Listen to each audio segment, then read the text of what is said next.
What is good, everybody? It is the King of Anime podcast. Myself, Satsuki the Savage, co-host, Everything Animated. What is good with everybody? Hello. Welcome to this fantabulous Monday, where we will be talking of many of animes, our seasonal animes for winter 2024. It's 2024. It's amazing. We're almost done with January. We're a little more bloodlusted this season because one show is already down, that being Pono Michi. And as of right now, there is no replacement for it. So we have 4 shows to talk about it. Well, 3 shows from this season, but 4 shows in total. When you include Shinsekai Yori. But what is good? Decrepit Storm, QRW6. Hey yo, Hey guys. what up, KOA? Been watching Tsukimichi Moonlight Fantasy. It's a funny isekai, and the goddess of that world is not well liked by certain main characters. Whoa. Sounds wacky. Yeah. I'm kind of Does he done with acci- isekai, so I don't even know if that would interest me. Yeah. Did he kind of accidentally fall on top of somebody and go, "What is this soft squishy thing?" But I don't blue. It makes that sound effect. Blue. What is that? Stop grabbing me, you baka! all right. So, EA, let me make sure you're ready because it is time. Let them know or inform them. Yeah, I know what you're about to say. We have something that's sure to not give you the blues. Now let's get ready for the KOA. It's miracle! As always, it's a miracle. I think the first thing we should talk about is the hottest topic, at least on my timeline. So Tekken 8 came out, I believe, last Friday. I believe it came out. And Tekken. Yeah. God. Mm-hmm. I just remember playing Tekken, I think 2 and 3, the arcade cabinet at local arcades. I would always play as King, the leopard head dude. Yeah. I liked him just because he was a leopard head. Gotta go with him. I think Tekken 4 is probably my first introduction to the series. I had it on PS2, and it's one of the games that I remember more vividly than other PS2 games. I remember the music a lot.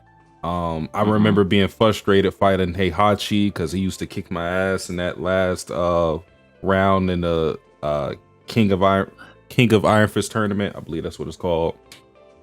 Probably my favorite character that I used to really like Gene because he was edgy, and I just liked edgy characters back then. So Yeah. Gene used to be one of my favorites. I used to like Steve as well. I like boxing with people. That was really cool to me. So Yeah. Steve and Gene would probably be a lot the characters I would like to play with. They got really crazy over the years. They had it to where you could fight as a fucking bear. In some of those games, I remember. I was like, there's the bear from World's End Harem right there. I'm pretty sure, yeah, Kuma, because I'm pretty sure, I don't know if he was in That's right. 4. Come on. He may have been, I'm not entirely sure. But but Tekken 8 came out. It looks great. I've seen some gameplay of it.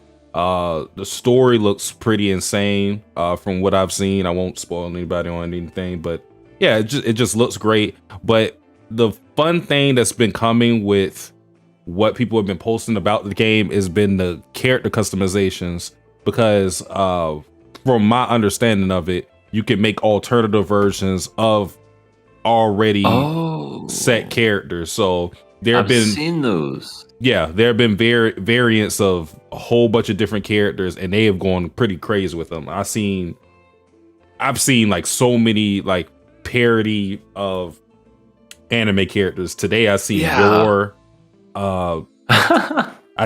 Someone made an Anya, someone made a Twilight.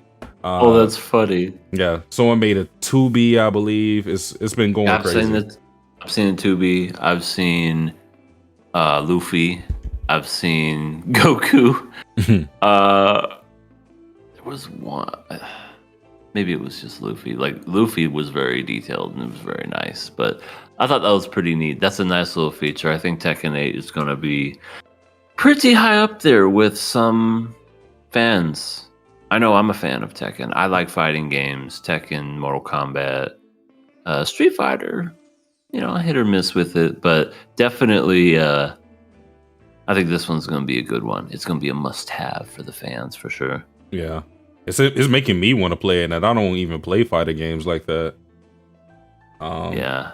KRW6 says, reason why I said Isekai, the goddess was disgusted by the MC's looks and transported him into the worst part of the land, but was saved and blessed by his world's god out of guilt. Got you. But in other news, what we have, since we're still on the game topics, Pokemon will be investigating PAL World for possible IP infringement, which isn't surprising if you've seen that game. I know there's been this game has been the talk of the town as far as plagiarisms and character designs that may have been ripped off, which there are definitely some character designs that are ripped off. Let's be honest. They're calling the game Pokemon with guns. Yeah. So I mean, yeah. I haven't played it myself. I asked about it and I, looked at it and saw somebody playing it. It's a lot of, it almost reminds me of Minecraft where you gotta build a lot of stuff. It's not, because when I heard Pokemon with guns, I'm like, we could catch Pokemon and they shoot each other. No, there's a lot of building. And I don't know how I feel about that because I'm not the biggest fan of that kind of stuff. I mean, Minecraft is, I don't know. I never got into Minecraft. I know a lot of people love Minecraft. I'm just not a fan of that stuff. But if I have to build forts just to get a Pokemon with a gun, I think I might have to wait on this game, or at least wait until it gets canceled and Nintendo rebrands it as something else. They'll probably just ruin whatever the game is. I haven't played it myself either, but the way people talk about it, I don't think it's really what you said about it, I don't think it's a story game or anything like that, which makes it less appealing to me, because one of the things I like about Pokemon isn't just the adventure aspect of it, but it's also just the story within it. So doesn't seem like it'll be my type of game, but either way, Pokemon is going to do their investigation, and yeah, we'll see what comes of that. I think it's just going to be the mod stuff. I think the mod is where they made some characters look like Ash Ketchum and stuff like that, but it's just like, at least get rid of the mods. Well, the person who did that person that got shut down very quickly. So they got the same treatment as the leaker for GTA 6. Yeah, got them waterboarded or something. Like they got a Pokemon, like they got Squirtle just waterboarding them or something. They're like, you love Pokemon? Have some Squirtle. Square! Just writing down his throat. just Blastoise. Like an actual Blastoise. Like no statues of actual Blastoise. I wouldn't be surprised if Pokemon made some lab experiment like that. It's real.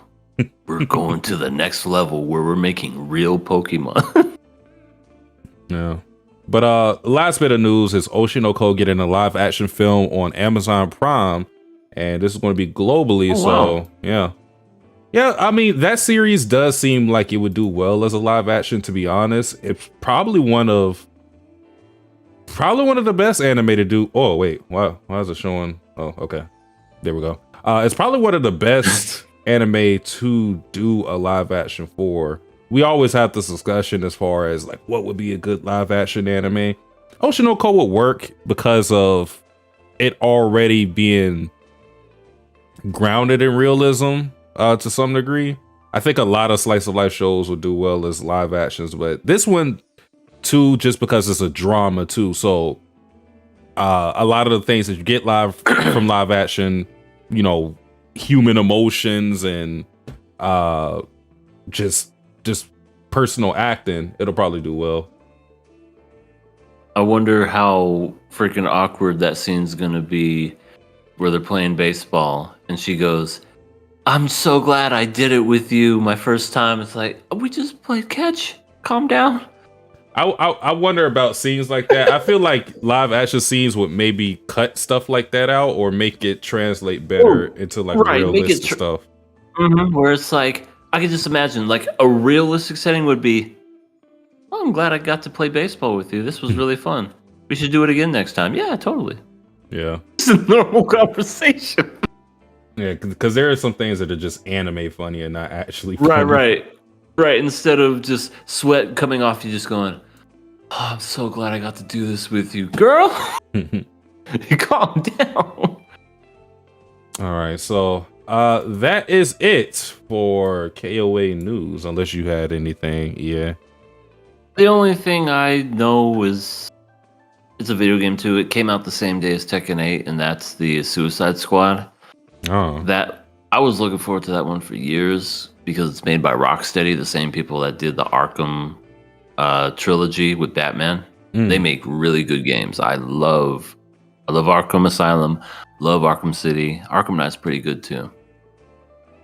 Okay. This one had a lot of controversy behind it. The script got leaked like months before the game came out. Oh, and God. there's rumors of certain characters dying. And, because you're the Suicide Squad and you're literally having to kill the Justice League. Mm-hmm. And it looks like it could be fun, but so far it has the whole gimmicky, microtransactions, online play only, and it's just, it pains me because Rocksteady, I really love those games, but to see them sell out so quick to this game just makes me go, why? But this game is definitely a wait and see for me because I don't know. I'll wait to see what people say about it first before I try, because I did want to play it really badly when I first heard about it, but this has been in development for so many years. I think they pushed it back a year or two because people were so pissed at the microtransactions and how you had to keep it online always. People were like, what the hell, Rocksteady? What are you doing? They're like, it's been delayed a year. I like money. Right, exactly. So that's all the news I know is that came out last Friday. Okay. Well, first show of tonight is none other than the anime only EA's pick, Metallic Rouge. Metallic Rouge, Rouge, Rouge, Rouge, Rouge, Rouge. So, do you want to go first on this, or? Yeah, I'll go first. Okay. So, this was definitely a more relaxed cut of episode this time around. We got the action episode last episode, but this one was more story and world building and things of that nature. And overall, I enjoyed it still. A thing that kind of like made me kind of, I don't know, just rub my eyes in disgust was just the whole, I don't know, I feel like this is a bit of a cliche where Naomi was just like, you're nothing but a machine, Rouge. I tell you what to do and you are obedient. You will kiss the ring and you will like it. I'm just like, did we have to do that to get this plot across? I mean, I understand because that happened. She went her separate way, infiltrated the base and whatever, but we could have found a different way to do that. I don't know. I hate stuff like that. It just seems so, because I don't know. It didn't seem like Naomi was that way at all, but then all of a sudden out of nowhere, just boom, I'm Bossy Boots. I can kind of see where you're coming from. It's one of those things where, like you said, it feels like an inorganic argument for two characters to be separated, so that she could, Rouge can have her own little story as to her infiltrating this place by herself, because it wouldn't have worked if you had those two characters together. So it feels like you're forcing that argument for the sake of the story. But I'm not too mad at it for the simple fact that it didn't linger longer than this episode. They kind of regrouped again, and it served its purpose, and that was kind of it, And even Naomi admits to herself that she was childish in that moment as well. So right. I wasn't. I at least, I wasn't. I give it at least props there when it comes to that. Instead of so many episodes later, okay, I'm sorry, I shouldn't have done that. Baka, but yeah, they were more just. She was just like, yeah, I was kind of a bitch at that moment. I think maybe I should have chose my words just a little bit differently. So Yeah, maybe I shouldn't have said that she's nothing but a tool. Maybe I should have said she's kind of a tool, like half a tool, It's like, you have free will. I'm sorry. You know what? If you wanted to even move the plot along, you could have just had her walk away after she found out that her chocolate was given away. Like, just simple as that. It could have just been like, where's my chocolate? Oh, I gave them away to little kids. You could either have her be pissed and storm off, or she could be like, I'm going to get some more chocolate, but when I get back, I'm going to discuss this with you, and then just have her leave, and then she does her own adventure or something like that.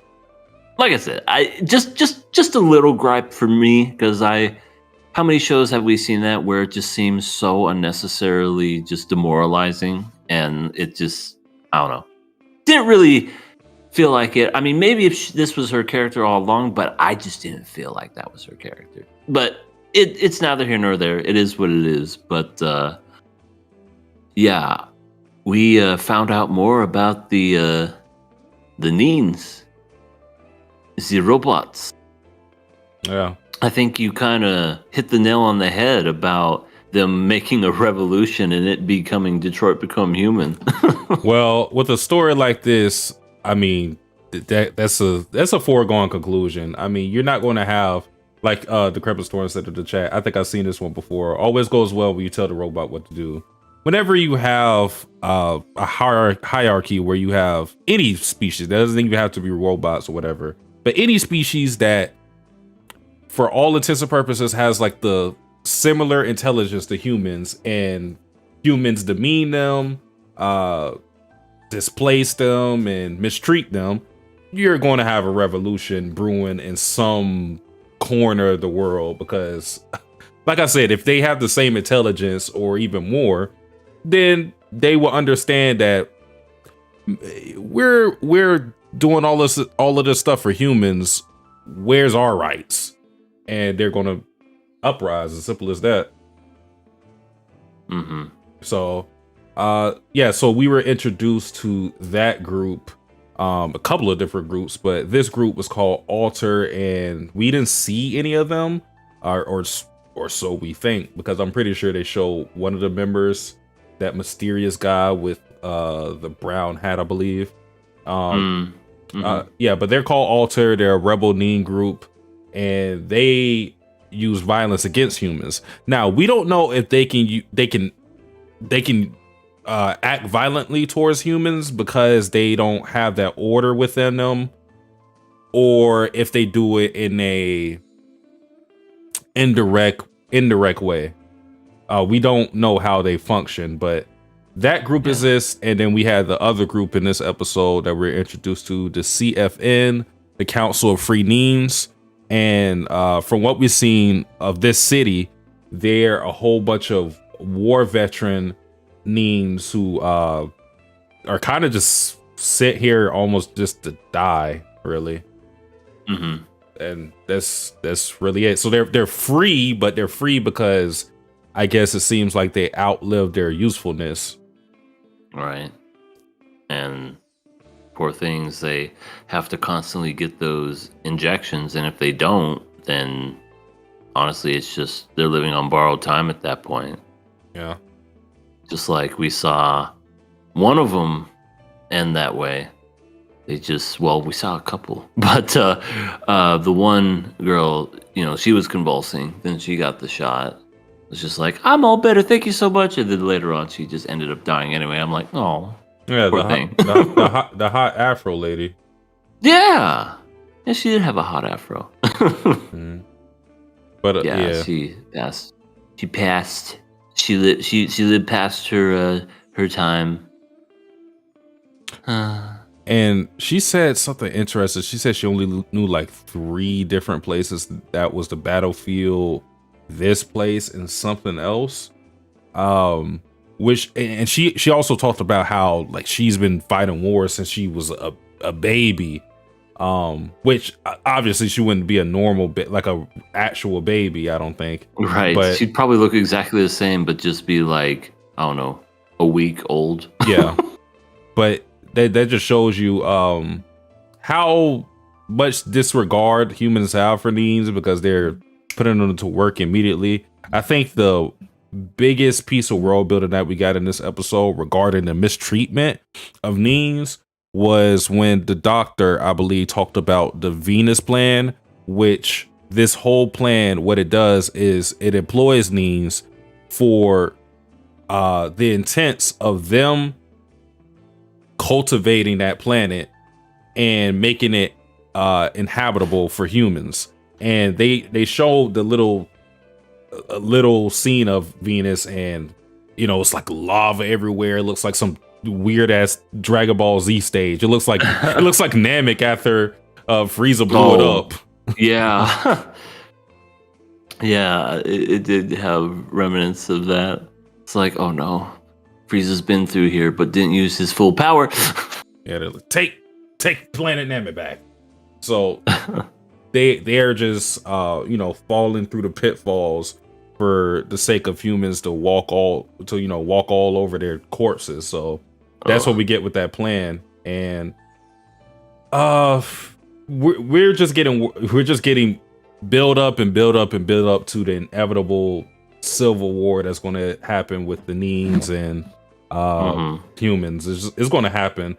And I guess where our main characters stand with this, specifically Rouge, who is a Neen, but she has free will, so she can act violently towards humans, it seems.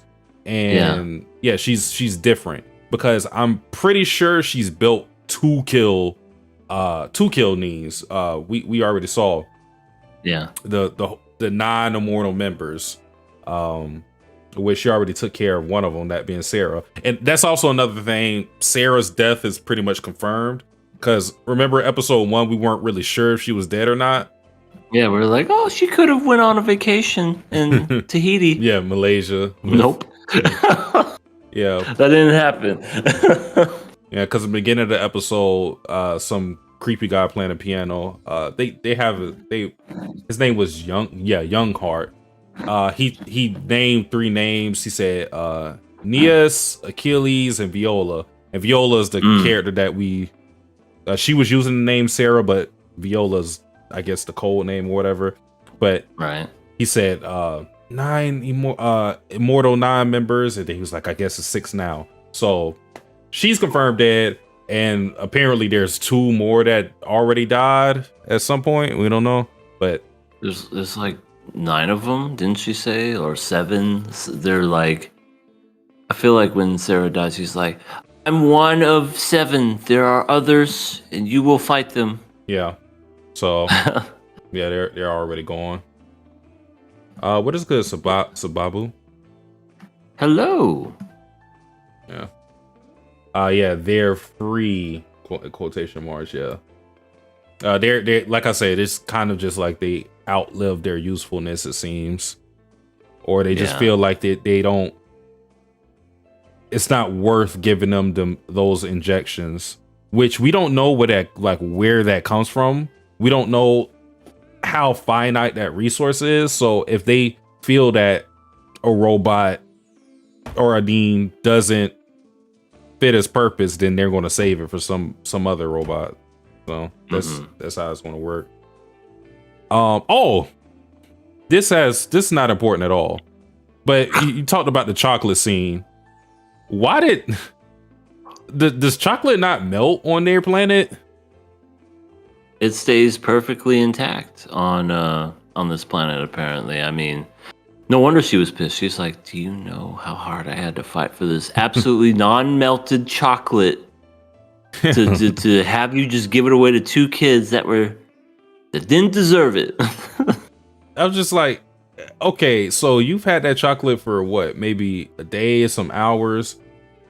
Did she just expect to just pull it out of her backpack and it was like all good? I feel like if you put a chocolate in your pocket for 5 minutes, it'll be melted. Yeah, God, especially, I know you live in Florida, I live in Arizona. You go outside with chocolate, you're playing a gamble right there. You're just like, I better eat this soon. Why? Because this isn't going to be a chocolate bar. It's going to be a chocolate puddle here soon. You gotta eat it. Gotta eat it in the store practically. Pretty much. You walking out with it and just eating it. It's like, it's already melting. Yeah. And forget about ice cream. Oh, that stuff doesn't stick around. Immediately decays like Shigaraki or something, just dies immediately. Oh my god. Oh, and Naomi got a new bird. Not really a point of talk, but yeah. She used it a little bit to reunite with Rouge. Like, hey, I got a new bird, and also I see you infiltrated the base. Nice, nice. I wanted to say too. Well, it was a lot this episode actually, because we got a lot of different characters. It was Young Heart, who is the vice director, which we don't know how their organization works exactly, but he was there. They talked about some dude named John or Gene. Inspector Ash was, I think, the one guy that we kept seeing in the trench coat who kept trying to talk to the police. Is like, hey, let me know some information. And the police like, fuck you. You don't have rank. That's Ash Ketchum all grown up. And then the Dr. Afdal. Now he was a character we got a lot of this episode. And we already seen him in the previous episodes. But we didn't know what he did though. He's not an assassin. We didn't know his name. He said that he was a doctor to Naomi on a bus. Right. But I seriously thought he wasn't that. I thought he was just lying, Oh, I'm a doctor. Yeah, sure, you're a doctor. He really is a doctor. He is, but there's something suspicious going on with him because it seems like he's bribing people with I guess the injections for the knee, because everybody was giving him respect because they were like, oh, you helped us out. It doesn't seem like they're saying he helped us out with anything medically related. So that's true. Yeah, he seems to be like some underground guy. Yeah, because those three, I don't know, soldiers or officers or whatever, were bullying that one Neen that apparently was just minding his own business. We gotta take you for a ride. Go downtown. Yeah. And that's when Rouge was just like, I'm gonna fuck you up. And she flipped one of them too. Yeah. But then that's when the doctor was like, good guys, I know her. She's with me. It's okay. It's okay. Good doctor guy. Okay. Only because you took care of me that one time. No. Yeah. I guess the last thing I kind of want to talk about is the big character that we got that showed up and then died immediately. Yuval. I wasn't expecting him to die, to be honest. Like, damn, what a twist. Yeah, so he came in here. I was like, oh, look, it's a midget. And I was like, oh, but okay. So now I understand what's going on with him, because he's modeled to look like a kid for the purpose of being a child to humans who either can't have children or they just don't have children or whatever. So he's a replacement child for a lot of different humans. He said he's had up to 23 different parents, and not all those times are going well, according to the one dean that said that he's been assaulted like that. So, hey, little boy, you want some chocolate? If it's Rouge's chocolate, yes. Yes. We'll share. No, she won't share. She'll eat the whole thing right in front of you. Just. She's a grown up now, though. Yeah, so I don't. Oh, that's right. She remembers that she has a brother, so now she shares. Yeah. But he popped up, and I found this part interesting too. He called Rouge the hope for Nines because she has free will. So I wonder if at any point Rouge is well, I feel like this has to happen at some point. She has to be contacted by Alter, the Rebel Nin organization, and they have to do some type of experiment on her or figure out why she has free will. Because if they figure that out, that's going to open up so many. The floodgates for a revolution will open, because it's not as if the Nins are lacking in terms of number or strength or anything like that. The reason why they can't uprise is because of the code that is embedded in them. So if they found some way to supersede that, override it, then that will be a weapon in of itself.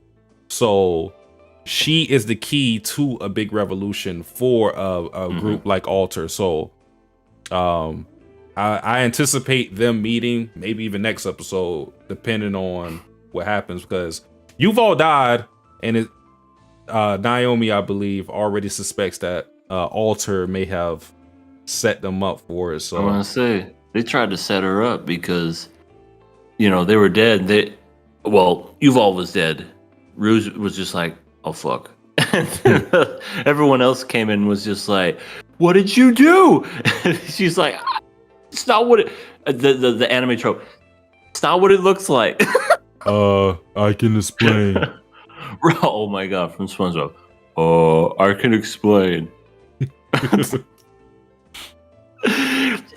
I could just see someone taking that scene where Yuval's dead and he's wearing the outfit of the kid and Lollipop. He's just like, I can explain. Yeah, please explain this and that. Yeah. I mean, so do we have any theories as to why they would kill him? The only thing I could think of would be, because they suspected Rouge right away. I'm thinking maybe they wanted to have Rouge in trouble somehow, but there has to be more. It can't be that simple. It has to be more. There has to be layers to it. My only thought would be that maybe this is to get her in contact with the other side of that group that you were talking about, the organization. I'm not too sure. My thought was that they were just going to suspect it was her, but then that one guy was just like, let's cover this up, pretend like it never happened. Like, that just kind of changed everything, because I thought that's how it was going to end, was just them pointing the fingers and coming after her. But now it's not going to go that way, or maybe it still is, but we won't know. I think that it could still be Alter, but I think the main culprit in this is probably the person that they're after, that being Rouge and Naomi. Verde of the Phantom is what they call them. So they're after another one of the 9, and we haven't seen them. It could be the dude that we seen at the end who said he was gonna cover it up. He could be the one who actually did it. Don't know why, but it's probably a way of entrapping Rouge and trying to figure out exactly how to corner the people that's after them. Because maybe, yeah, all these 9 members are in hiding for whatever reason, and I'm assuming because they know that they're being hunted. So that's probably why. It's maybe to cause a lot of chaos and get the soldiers to move in one place or another. But yeah, I guess we'll see next episode. But this episode was a lot to take in, but I thought it was good. Yeah, I'm looking forward. I think they're gonna have a pace where there's gonna be one episode that's slow, and the next episode is gonna be action. I think the next episode is gonna be action. And it's just, that's gonna be their formula. Yeah. You know what time it is, though, right? It's time. No, we already did the news. It's time for the club, as in the. Oh, no. That's right. This is episode 3. That it is. Oh, no. You feeling pressured? Just a little. Just a little pressure. I mean, we've been in this situation how many times this year? And well, maybe not this year. You know, no, it was last week. Yeah. Well, I think this is an easy one for me, and I don't really have to think that hard about it. An anime original that so far is doing pretty good for itself. I think I'm gonna pass it. Oh, okay. Hot take. I know that's a shock. I know that's a shock. I almost gasped. I think I'm gonna follow suit and pass it as well. It's actually surprising to me. This anime doesn't have a good score on my anime list. It's like a 7.1, which Really? yeah. I always talk about how my anime list scores work, and usually anything that's under a 7.5, when it starts to get under that score, those are the anime that are not looked at as fondly. Because I would say 7.5 is like the baseline score for because scores are overinflated or inflated in general. But yeah, I'm actually surprised that it seems that people aren't really liking the show, because That's weird. I mean, it's been good so far to me. It's not a harem. It's not a isekai. It's not an ecchi. I mean, I don't know. I mean, I feel like this show should get a lot more just eyes watching it, but for some reason it's not. I'm a part of, Facebook anime posts, and they'll post like random screenshots and funny stuff of seasonal anime and stuff.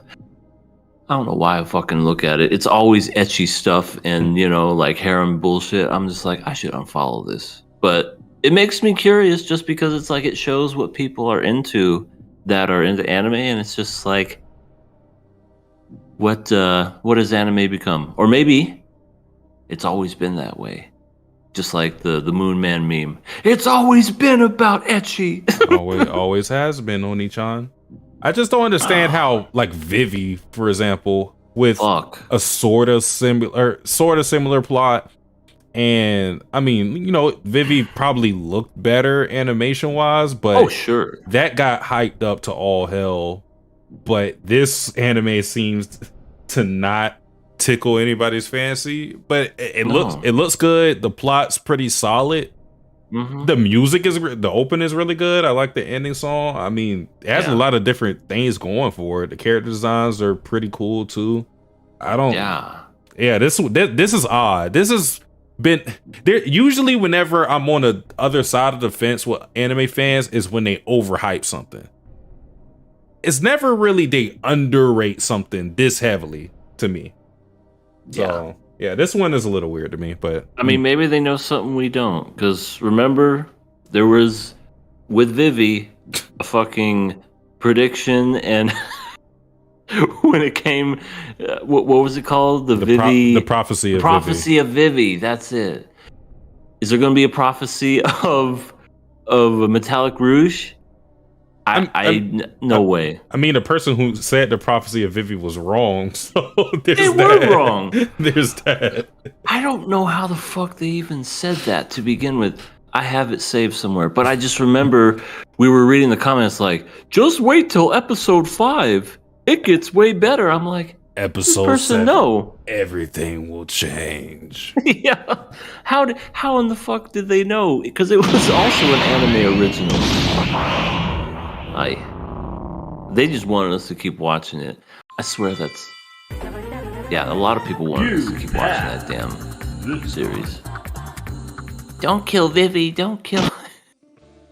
No. People hyped up Vivi partially because of Taipei. That's also true. Author of Resettle. But I think that is it for Metallic Rouge. Good episode. But it is on to Nakama Club, where we're going to be talking about another good show, that being Shinsekai Yori. Yori! What a crazy couple episodes. Yeah, this one was weird because it was a lot more action oriented, like less world building. They just got to it. Right, they just these 2 episodes, I'll start with the first one. They met up with Squealer. Well, okay, first things first, before I even get to that, was they thought that they were going to die. They remembered their mantras from the past, and Saki was able to basically resurrect Satoru's Cantus. Mm-hmm. I thought that was pretty interesting. It's that whole hypnosis thing where they think they lose it. It's not that they lose it, baby.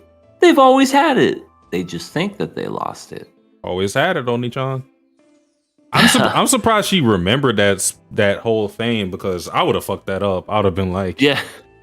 Inside the fire will be coke that the likes of which you've never seen. Once you light this up, your whole world. I'll just made some shit up. Right. You're saying it, and then you get to a part where you don't really remember, and you just kind of go, and this is, and also, you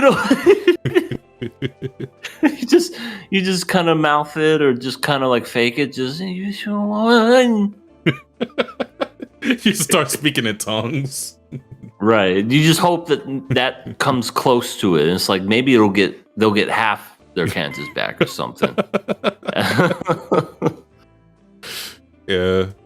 But yeah, that was pretty clever on their end, because they both showed each other their Cantuses, which sounds pretty dirty if you didn't watch the show. Yeah, it does. Show me your Cantus. No, you show me mine. Just a peek.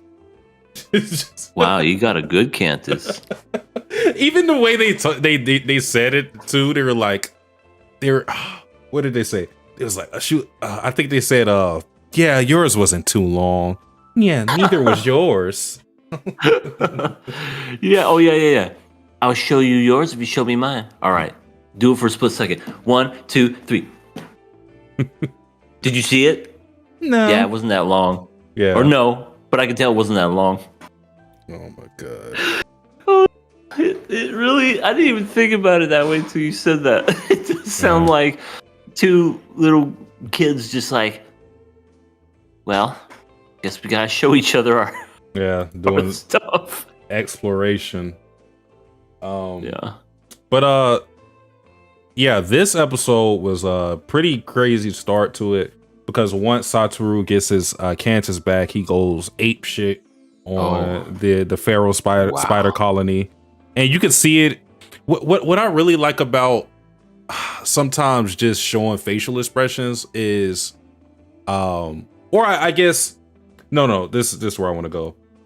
I really like how you can change the tone of something from just a little small scene, because we were killing these queer rats before, and even with the monk, it didn't feel as bad as what was going on when Satoru did it, because we're seeing Satoru kill all of them, and it's already bad enough. Like, that in context is already bad that they're getting slaughtered, but we're seeing how he's reacting to it, and he's smiling, and he's kind of experimenting with his power. There's this one scene where he lifts up the tree, burns it, and kind of uses it as like a torpedo, and it just shows you that psychoticness almost that comes with this power.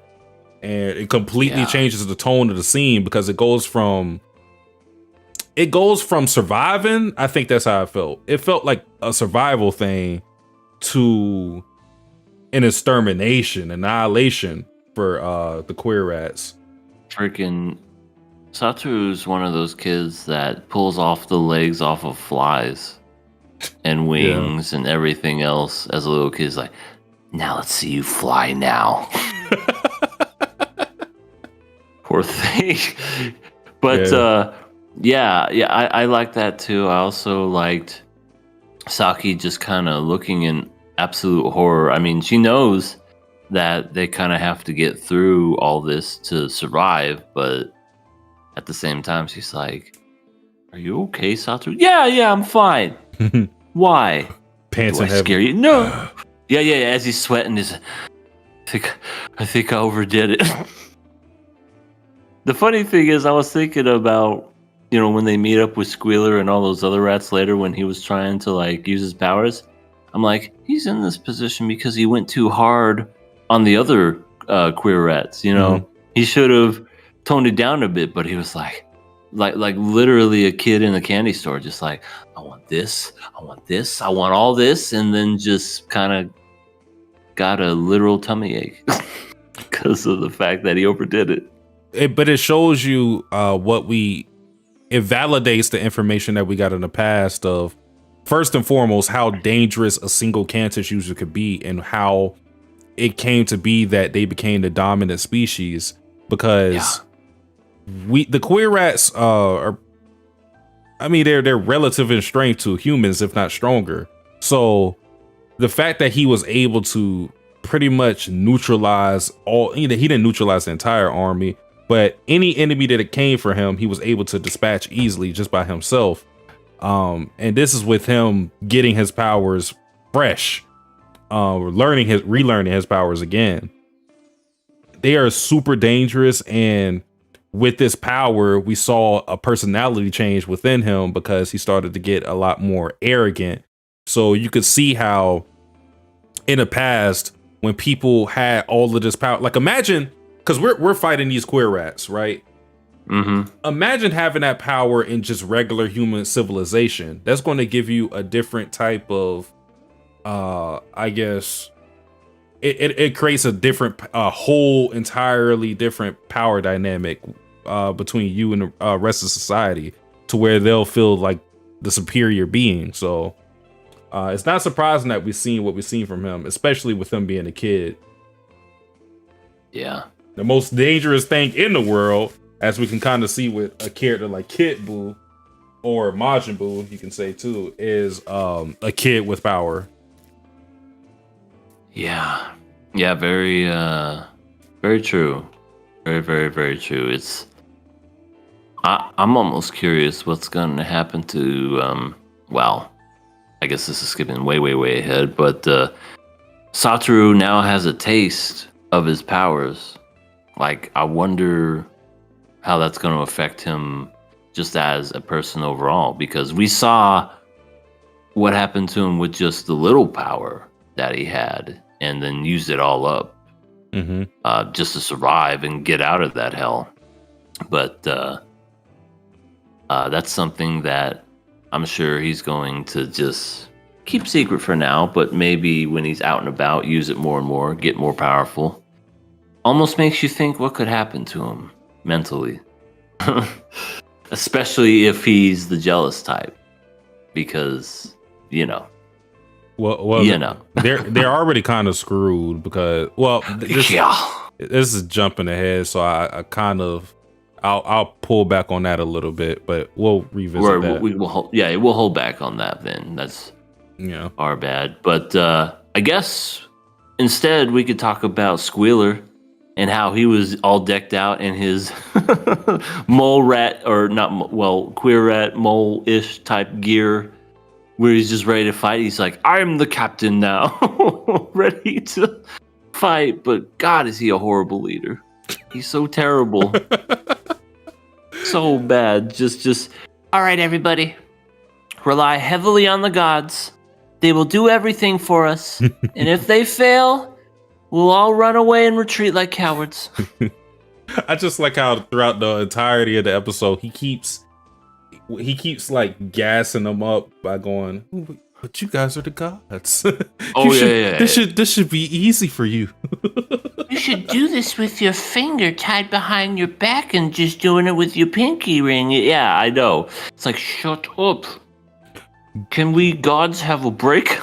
But to be honest, I think what you're seeing here is just lack of knowledge on the queer rat's part, because they don't they seem like gods to them. And if you think of someone as a god, you wouldn't think there would be a limit to their power, especially based on what what you seen that they can do. Now, obviously, there was fatigue that came with it, and that was visible on his face. But I mean, from his thought process, I mean, they still have Saki there that has the same powers. Like, he's thinking all humans have this power. So I think that's where the divide came with those two or those three, because he's thinking, "Oh, you guys are gods. You guys wipe us out all the time. This should be easy. Just piece of cake for you guys." Yeah, and Saki probably just wanted to beat the shit out of him. He's like, "Stop it. We're trying to conserve at least Satoru's power because I don't have it. Yeah. But you need to shut up." But yeah, he kept saying that even throughout the 2 episodes. Just, can it be that you're no longer gods? We're still gods. It's so creepy. He was like, "Are you tired?" It's like, well, first of all, what the fuck is he gonna do? Is he gonna, like, the second they stop being gods, he's just gonna whoop their asses? I don't. It was it was definitely the way that he went about it that was very weird, but he did eventually live up to his name, the bastard. After he ran away and got caught, he was, when the kids were trying to run away, because that was their point. They're like, "Fuck it, let's get out of here." Let's just. Squealer's just like, "That's them over there." Yeah. Get that motherfucker. But yeah, they did kill those 2 other queer rats. But I loved his explanation. It was like, "Oh, I mean, I was looking out for myself. I had to protect. What was it? Shut up, you're a coward." Yeah. "You're right. I'm a coward. I'm sorry. Ogami-sama." Yeah. Weird things going on with Wheeler. It's hard to say like what exactly is going on with them, but yeah, I mean, yeah, he was odd to say the least in this episode. But we got another colony other than the Pharaoh colony and the Robber Fly colony. We got the giant hornets, and we're introduced to a brand new character, that being Kiromaru. And he is a big queer rat in town. Yeah, he almost looks like a wolf. Yeah, looks pretty tough, and he lived up to that toughness, because giant hornets come by and they basically sweep the rest of the Pharaoh spider colony, so they are all eliminated. And they meet up with the commander, and any hope for a civil discussion is cut short by him just going, "Yeah, fuck it, I'm blowing you guys up."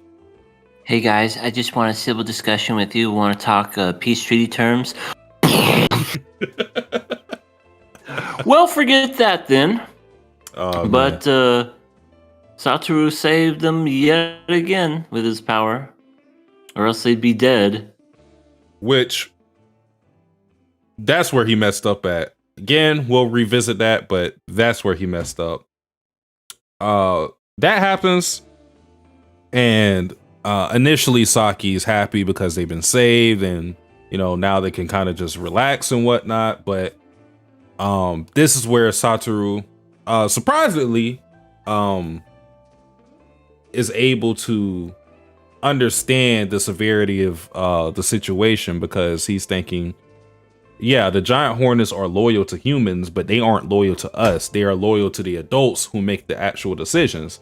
That meaning, because of what happened with us with the evil Minoshiro, and us knowing all this information that's forbidden, we're in danger, because if they are vessels for adult humans, then they may try to kill us, because we've already been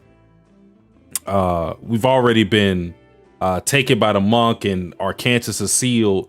So that shows you the severity of the moment.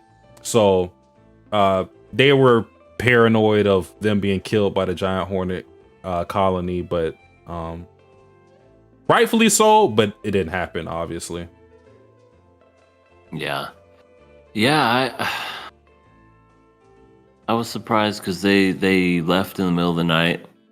Motherfucking Squealer once again. Hey guys, where you going? Leave me alone. I'm here to protect you. Why are you alone? He's not very smart one, that Squealer. He's a coward. He's not smart. He's a literal squealer. He just wants friends.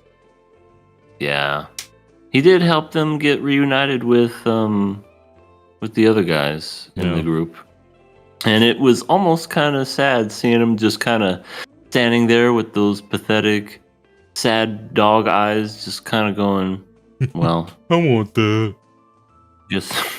I guess they don't need me anymore.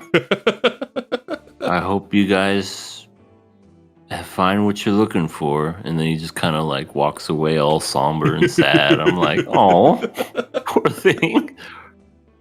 Oh man, Swiller wants to be a part of the main group. He's like, damn, they're gonna cut my screen time by half.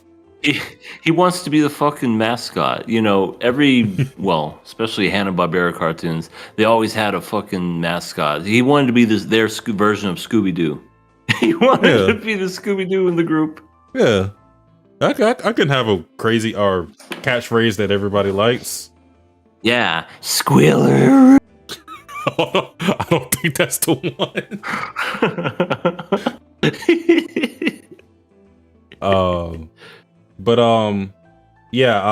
They're reunited and they basically talk about how they can restore everybody's chances again.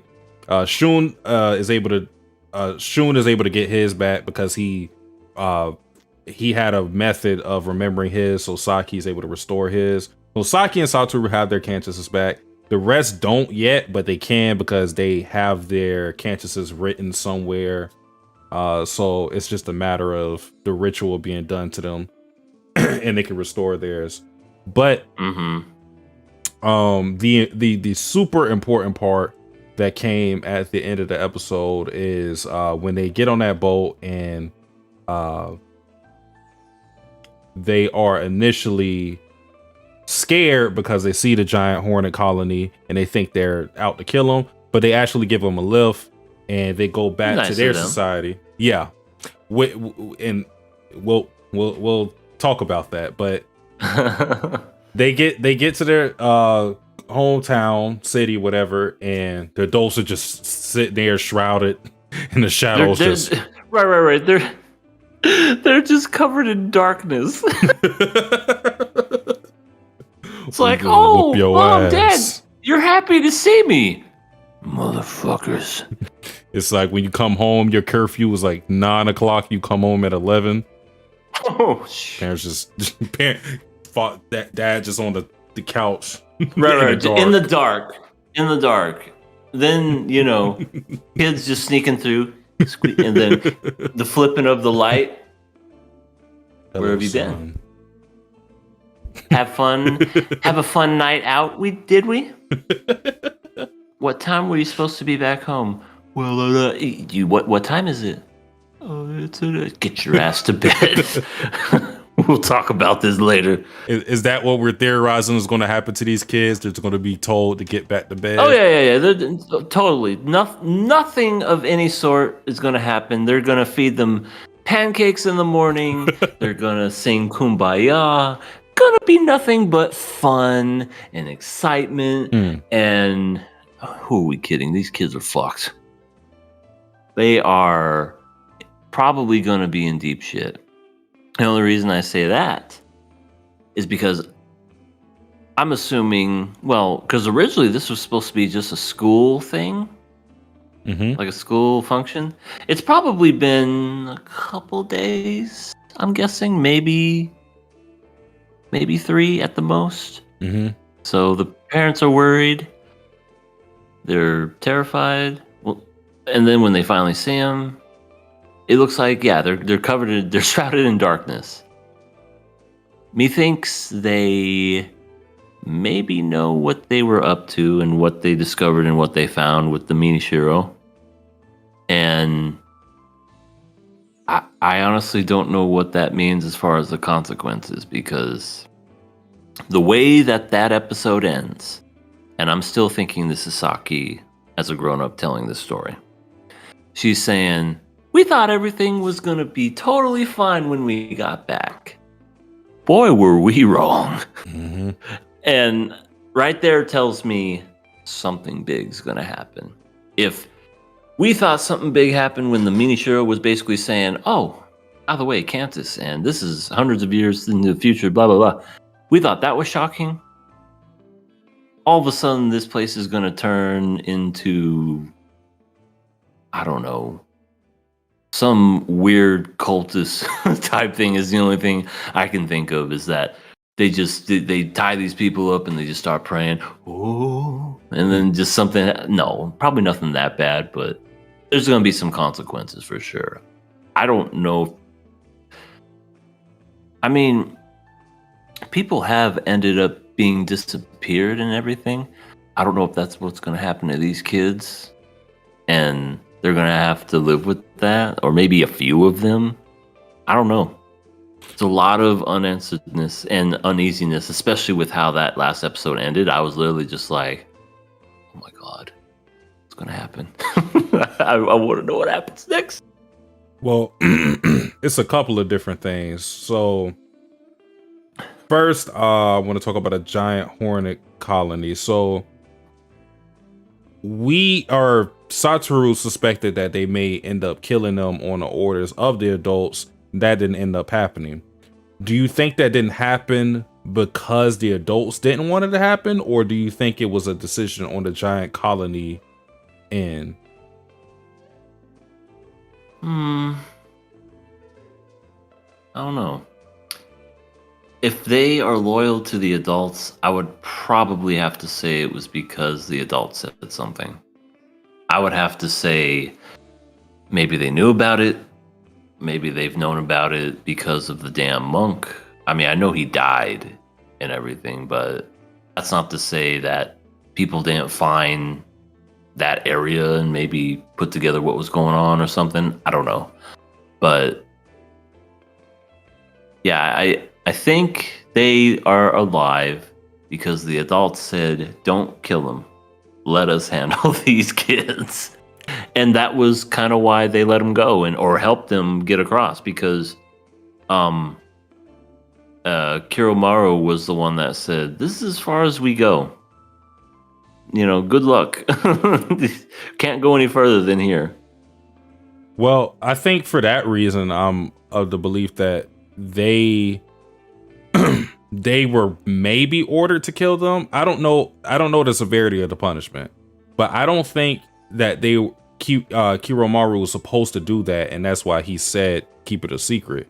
Because if they did order them to kill them, then that's why he would put them on a boat and kind of told them, but then leave afterwards, because then he's kind of like, I'll leave it in your hands, because maybe he just didn't want to kill kids. It could be as simple as that. We don't know.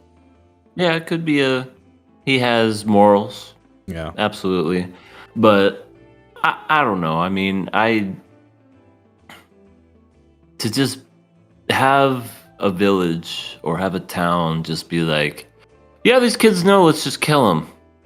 I just can't imagine in good faith seeing the parents just be away with their kids like that. But who's to say it's their choice?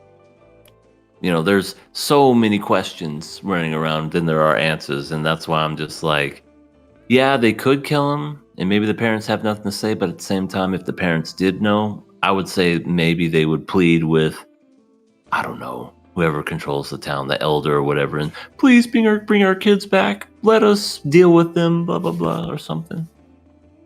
I feel like that would be out of their hands completely because of how the parents, we already know the parents lost their child. So if something like that, and it's been multiple kids, so if they have no control over that, I wouldn't expect they would have any control over this, especially because of what this would cause. Because granted, when they get rid of kids, we're just talking, they're getting rid of the kids because of the off chance that they could be malcontents, that they could be evil, just the little possibility. These kids are no knowledge that is forbidden and got their cancers back, which was sealed. So a method that they would normally use to kind of control people even more, they can't even use against them anymore. So they're even more dangerous than the kids they killed before. True, But do the parents know that one of them or two of them have their Cantus back? That's the other thing. They know that they went off, and they know that, maybe they heard stuff from the Minishiro. But I don't know if they know that they have their Cantus back. No, they wouldn't know that, but I think the higher ups will kind of express these your kid, or they probably wouldn't even need to tell them anyways. But yeah, they probably just do it. Yeah, but they'll be like, your kids, they are in some shit. This isn't some normal. This is not a normal, little killing that we usually do. This isn't a normal. We can just like sit next to them eye to eye and go, so tell me what happened. And then they cry out and they go, and then I saw this creature and told us many things. Oh, it's okay. Let's get some ice cream. You just go and get them ice cream. Go look at the flowers. This popped up in my head, and I promise you this doesn't come from memory or anything like that. But I thought about the whole thing of Kibimaru making this his own call and saving these kids, because again, I'm not sure if the adults ordered them to kill them, but I definitely think they ordered them to do something to them that wasn't what Kibimaru ended up doing, which was toying them. The reason why he probably told them is because Satoru saved him. Because remember, the suicide bomber guy who was about to kill him, and he stopped that from happening. So, and he would know that he stopped him, because, I mean, how else would he fly back like that? So I think he may have felt indebted to him because of that and decided not to kill them. I could see that. Yeah. I could definitely see that. It could be, like, as you say, it was one of those things where he was ordered to kill, but one, they're kids, and two, one of the kids saved them. So, yeah, we're loyal to the adults, we're loyal to the humans and everything, but I'm also a morally just susceptible type of person. So if you do what you will with them, my hands are clean of it. I guess that's kind of the way he looks at it. That's the way this character looks at it as. I mean, if he relayed that they got their Cantuses back, which is going to be the big question, because they definitely know that the evil Minoshiro talked to them. They know that. Yes. But they might not know that they got their Cantus back. They might not know that. But if they do know that, that could be a reason as to how he could explain away why he didn't get the job done as far as possibly killing them if that was an order. Because he could easily say, well, they got their powers back. What do you want me to do? It's really that simple, because they can't do anything. If just one of them having their powers would completely run rampant around their colony. Now, here's my big question. If the whole point of this whole Cantus and this village is to keep kind of that power under wraps, do the adults have that power? Oh no, everybody has this power. Everybody has Cantus ability. Okay, but what I mean is the ability to use it, because in the way that Satoru used it, because we have some people that have this, where they get bloodlust and everything. I almost feel as if this is going to be one of those situations where the adults try to take it again, and one of them says, "You're not taking it from me," and then this crazy shit kind of happens with it. I definitely can see Satoru doing it. I don't know about the other guy, but definitely Golden Boy. You called him Golden Boy. But no, they all have this power, because that's why the queer rats revere them as such, because they believe all humans are gods because of the power they all have. So they all have it, but for one, they don't have a reason to use it the way Satoru did, because they're not in that area. But they could do the same things that he was doing. I guess the question is, The question is, do they know all the information that the evil Minoshiro knows? That's the real question. Yeah. I would imagine the higher ups know that type of information just so they could be the ones to control things. But I don't know if the general public knows that information, like all the adults. But yeah, the kids are definitely in trouble. They gonna get spankings. I mean, that would be the best outcome for them, honestly, with how things are shaping up to look. The question is, if they are supposed to get like some punishment and it's severe, how will they get punished? Because the issue is mind warp. Fuck. They just get their brains scrambled, and then they're just like, "I'm a good person. Here we go." They start talking like Marcial. Yeah, just here we go, guys. We're going to bound together. No, even better. They sound like Hodor. That's all they could say is just a sentence that they learn. Hold the door. Hold the door. Hold the door. Hold the door. Hold the door. Hold the door. And that's all they're gonna say is Hodor the whole time because their brains got scrambled and it's just Hodor. Yep. Poor kids. They never stood a chance. Damn it. No. I still say one of them's gonna die, if not a few. Well, I asked the question because taken. They don't have. They are. I should say this. I won't say they don't have. They can't kill them. They can't harm them because of death feedback and the innate DNA of these Kantai users. So, Satoru already suspected that maybe queer rats are the vessels for them to kill humans, which that could be the case because I mean they don't have any DNA obligation to humans. We know about what do they call them? The copycats. I mean that too.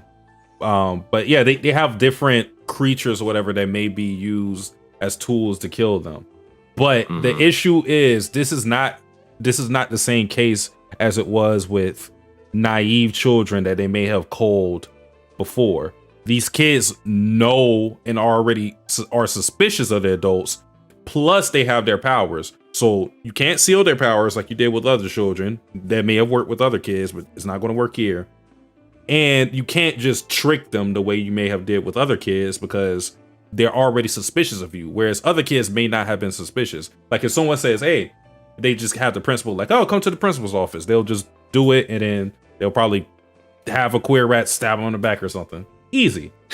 You can't do that with Saki or Satoru because they're already suspicious of you and they would kind of see that coming, which makes them a lot more dangerous. So yeah, how they deal with them is going to be interesting.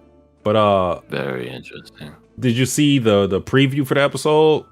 The next episode? I try not to watch the previews. I like to be surprised. All right, then I won't say anything about it. But yeah, they are in for some trouble.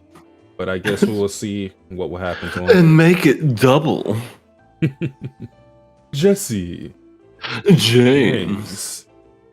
Meow. Meow, that's right. I'm from the Bronx, and yet I'm the only talking Pokemon ever. He is from the Bronx. He is New York, isn't he? He really is. When you hear him talk, he's like, hey, I'm walking here. Yeah, I'm walking here. His story about how he learned how to talk is a tragic one. It was like one of the best episodes of Pokemon. You remember that one? I don't remember that one. He did it for the love of a Persian. Oh, God. He was a stray Meowth, and he got beat every time they stole food from this place, and he would crawl to this, I don't know, like speech kind of like class or whatever, and he would just like listen to them, and he would try to talk just like a person, because I guess that girl Persian said that, you know, what she would like is for someone that could talk and walk on their hind legs, because he walks on his 2 feet, and most Meowths don't do that either. And he learned how to do both. He finally learned how to talk and walked on his hind legs. And she said, "Now you're worse. You're a freak," and broke his heart. Man. And I always remember that episode because he changed himself because that's what she wanted. And at the end, she didn't even care. Just goes to show you, don't change yourself for somebody. Be yourself. Exactly. Lessons from Pokemon. Yeah. But I think that's it to talk about with Shinsekai Yori. So we are moving on. Oh, and anybody that's watching Shinsekai Yori along with us, always watch 2 episodes. I think that's just what we'll do for the remainder of the podcast. So because by then we'll finish it with the season. It'll go along with because by week 13 we'll be done. So yeah, so next episodes will be 8 and 9. So 8 and 9. Watch those episodes if you want to watch along with us, and that's how we'll do it. I'll try to see if there's like some bigger episode that we may need to watch by ourselves, or maybe a 3-parter. But I will let you guys know if there's any change in that. So for sure. All right. So the next show to talk about is none other than Frieren. Episode 20. Frieren. Well, we got an interesting dynamic with Ubel and Werbel. Is it Werble or is it Werbel? I think it's Wearbell. Wearbell. Very interesting dynamic between them two, because we saw them fighting the last episode, and this time we kind of got to go into the psyche of both Ubel and Werbel. And all I can say is Ubel, she ain't afraid of death. She's a stone cold killer. And Werbel, even though he says he's a killer, something tells me he's not a true killer. Like, Ubel is a sadistic killer, while Werbel he's killed people, but he doesn't aimlessly kill people like she does. That's what I got from that whole interaction, because I just love how she's like tangled up because Werbel like trapped him up and everything. And she's like, "Well, you gonna kill me or what?" Just kind of like waiting for it. No fear in her eye or anything, just anticipating it. And as you say right here, Werbel has an entire backstory for some reason. And it's just like, okay, that's all fine and dandy and everything, but can we get to the part where you kill her? No, he never did. That's when Fern did her best impression of lying and was just, yeah, I killed what's her face. Well, that does it for me. I'm out of here. Oh, yeah, that whole interaction was interesting to say the least. But yeah, Fern was she was a badass too in this one, where she did that whole attack, just basically an overwhelming of Kai blasts. Yeah. But in this case, it looked like it worked. a Kai blast that actually works. What the? I know. That's immediately what I thought. I'm like, is this like Kai blast? But fuck, it worked. I can't control them all. Dead. Or so we thought. Right, exactly. But yeah, Sasuke, what did you think of more Ubel? See, I had shout out to my boy Choco. I'm pretty sure this is the episode he wanted me to react to, because he was talking about being anticipated in this episode of KOA, and I wasn't sure. I guess this is why. And the only reason why I think he would be anticipating this is because Ubel lost this fight, and I guess he wanted to know my reaction to it, since I've already expressed how much I like Ubel. But here's how I see it, because I have I have a take that's not really founded too much in what happened in the episode, or it wouldn't seem that obvious. I actually think that Ubel was kind of in control, but I will say I definitely, I'll admit I definitely underestimated Werbel by a lot, because I thought he was going to die. I thought he was going to get murdered this episode.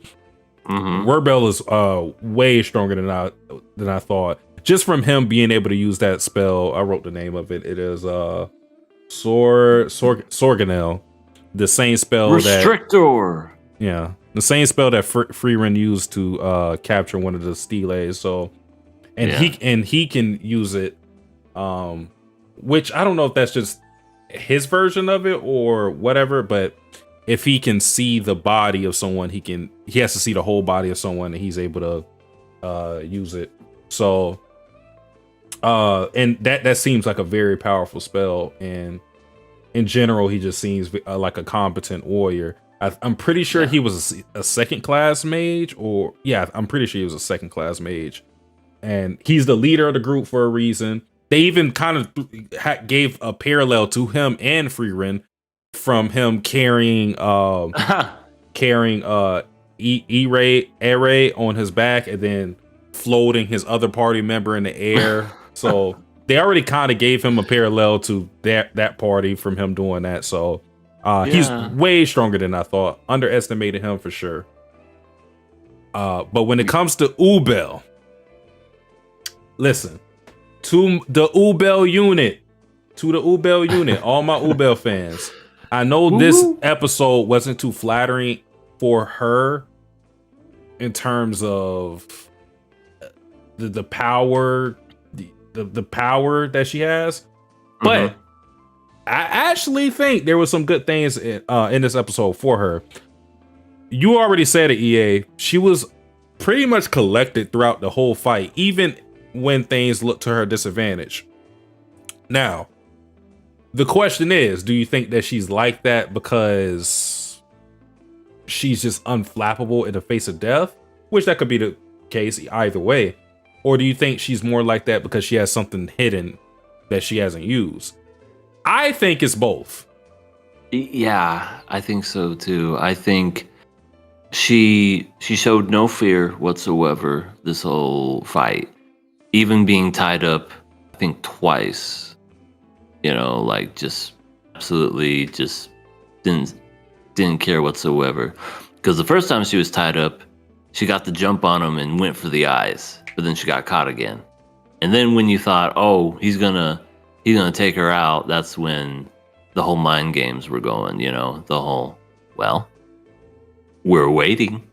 So I don't know. There's just something just kind of like cool about something like that, where somebody is just hiding their technique, or just super. They're probably a lot stronger than what they are, and this is what's been happening this whole time, even before the tournament. Hyping this character. I'm ready to see what the fuck she can do when she takes things seriously. I mean, and that's part of the reason why I think she's still super strong, and because the show itself is trying its best not to show you a full-fledged fight with her. Even just a little tease. Yeah, even with this whole Werbel thing, the fight didn't conclude. I will say that she lost the fight just because of her getting her stele stolen, but the whole fight wasn't shown because Fern steps in there and then is basically postponed, and then he has to walk away without the stele. But yeah, for whatever reason, they keep interrupting any moment where she's about to show something. We didn't get to see her kill those bandits. We didn't get to see her have a full drawn out fight with Werbel. And also for the mere fact that she targeted his eyes. He even comments on this. He goes like, why didn't you go for a vital spot like my neck or my head or something like that? Why would you go for my eyes? It's because she's trying to elongate the fight. And she likes fighting. Yeah. But that also gives you the that gives you the feeling that you would act like that if you felt that you could fight on par with him. And the fact that she did that after she got captured is telling. If she did that before, which that wouldn't be possible because I mean that whole situation happened because she got binded. But the fact that she saw he had a power like that and still decided to try to play with him instead of kill him outright, that kind of shows me that whatever power she was using, it seems to be like some slashes that I think he said had like a range of 5 meters or something like that. The fact that she felt that she could still play with them gives me the feeling that she's still a lot stronger than we've seen. Because I will always take that feat with me to the grave that she was able to kill a first class mage. First class mages, from what we've seen, are no joke. You can't do that really by accident. Right, you just don't stumble onto it. Oops. Whoa! I just killed a first class mage. Yeah, because look how strong these second class mages are. Unless this first class mage got it because, I don't know, they won the lottery for it or something. I would expect that, I mean, that was a big deal that she killed a first class mage. Right. Unless for some reason she's basically like oh my god. Why am I drawing a blank? Oh god, I'm so out of it today. From One Punch Man. The one who you think is all big and bad, but he's not. King, thank you. For some reason I was thinking Tiger, but that's not his name. Thank you. Unless she's like King and then just took somebody else's kill and pretends to be all bad. Okay, but that's what you meant. I don't. Yeah, I don't think she's like that. But that would be a twist for sure. I'd be like, well, Sasuke's gonna hate this character. Yeah, now. fucking fraud. But yeah, they are teasing us with Ubel and her power. I really don't know when we're gonna see that power, because I feel like the next episode is going to be mostly with Frieren and Gimli, Monocle Man. So it's gonna be interesting to see, but because they don't need a fight anymore. Ubel, Fern, and even that other guy that just hit himself the whole time with the mirror image and then shocked the dude on his neck. He's pretty strong. What did they call him? Yeah, Land, that was his name. He's pretty strong. I was pretty like smart. wondering. Yeah, he's very smart and very opportunistic for sure. Yeah. And the Creeping Storm says, you're probably right in this case, but I like how you're able to spin this, Satsuki. I hate this because now people are going to say that I'm saying it. I'm coping almost, which I'm trying to give y'all my genuine opinion. I'm not saying this because this is what I want to happen. This is what I actually think. It's not me going like, I gotta find a way to defend Ubel because things aren't looking too good. This is how I felt watching the episode. She's best all-time uwu waifu. Yeah, but that time I accidentally killed a first-class mage in another world. That does sound like it could be a real title. It really does. Synopsis. Some wussy main character like gets isekai'd into another world and just lands on top of a first-class mage, like a really old one that's like all powerful, whatever, but just has a heart attack and dies. Yeah, like I could come up with a whole plot already, like on the spot. Like same. Like there's supposed to be like some demon monster that they had to fight, and they're like a year away from fighting it, and then he portals, does what you said, like he dies of a heart attack, but everybody thinks he killed him, so they're thinking maybe he's a even more powerful warrior. They're like, wow, you actually did that. And then the whole show is basically him trying to fraud his way into making people believe that he's actually strong when in fact he's weak as hell, and that they're all in danger because this monster thing. There's no one left to fight it that's strong enough. You just get moments of, oh, you're so great. Whatever, Sama. Oh, you're so. Yeah, and he's just like hamming it all up, enjoying all the free food and stuff. And it's like, well, it's time to take on the Demon King. Huh? Demon King? No one said anything about. Yes, it has been foretold, and you must go and fight him. Yep. Yeah. There will be an even greater warrior than the first class mage that you killed. And that warrior is you.